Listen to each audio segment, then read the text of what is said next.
Welcome back to the Cowboys Star Report. I'm Steven Miranda. I'm Jeff Ellis. It's Thursday, November 3rd, 2011. It's been a while since we've done a Cowboys Star Report, Jeffrey. We're back from London, and we're ready to help this team. This team could use just a little bit of help, and we're the guys to do it, we think. Today, we'll look back at that 34-7 loss to the Philadelphia Eagles. Now, the Cowboys also make some personnel moves, releasing Tashard Choice. And here come the Seahawks.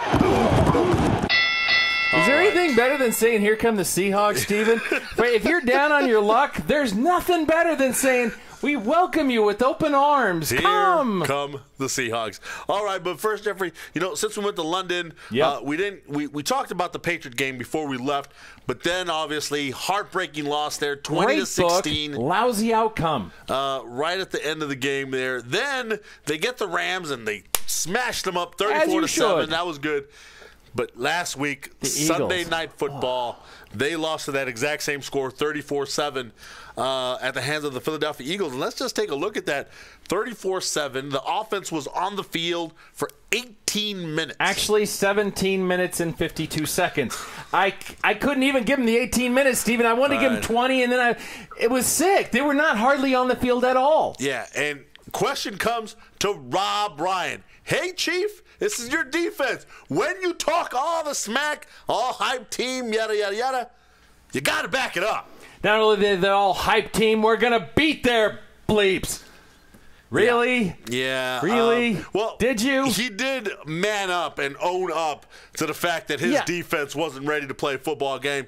I'm going to take it a step further, Jeffrey. The loss of Sean Lee, linebacker there, with the dislocated wrist. He hit Mike Vick's helmet when he was trying to tackle him. It looked bad on the field. Yeah, and ends up it was just as bad as it looked. And the defense kind of struggled after that point. Defense struggled horribly. Keith Brookings slid over to try and fill the gap and was kind of exposed for being older. Yeah, I will agree with you there.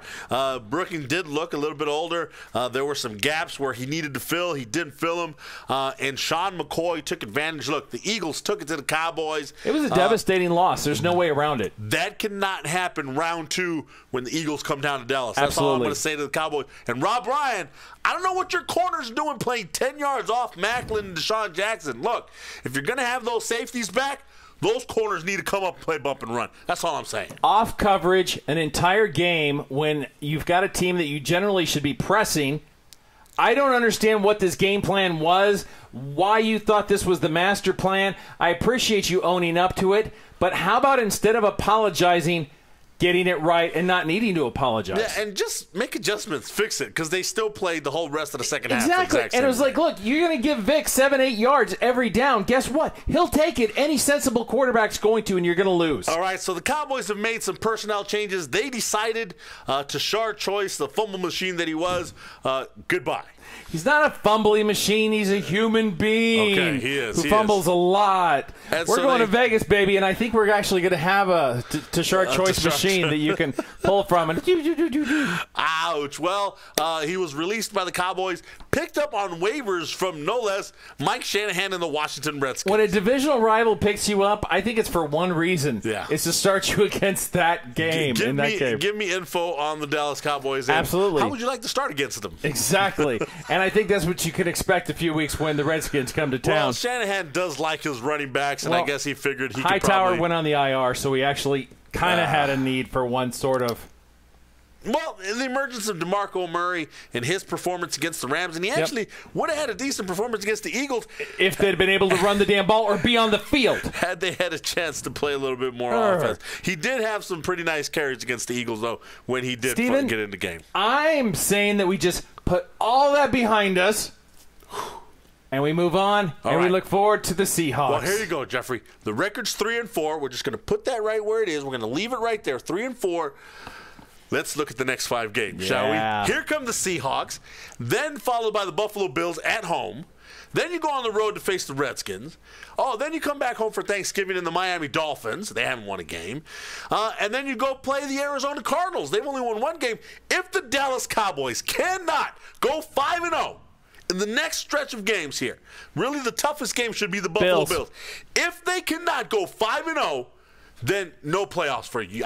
And you shouldn't be there anyways if you can't beat all these teams in a relatively easy situation of being in the friendly confines of the Jerry Dome. Honestly, you should win these games. Here's the deal. Those 5 games would put the Dallas Cowboys at 8-4 heading into their Week 14 matchup against the Giants. That's going to decide the division because they go Giants, Eagles, Bucks, Giants. That's how they end the season. They have to be 8-4 at that time. It's usually Brady James that falls at this point, but it was the hat right now. The hat decided that Steven's got it right a little bit. He does. However, it's weird that 2 seasons ago we had Eagles to finish the season. This year it's the Giants to finish the season, and the Giants look like a far better team than the Eagles right now. Well, the Giants at 5-2 lead the division, although the Giants are getting ready to start their stretch of tough games. Cowboys, turn it around. We're here for you. Cowboys Star Report is back.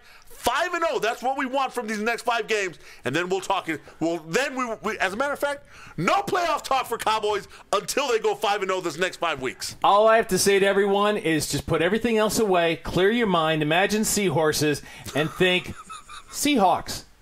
Seahawks. That's right. Seahawks. And we're going to take care of them easily, right? Seahawks. 34-10? Sure. I'll give you that. Miranda Jeff Ellis. For your Dallas Cowboys Star Report.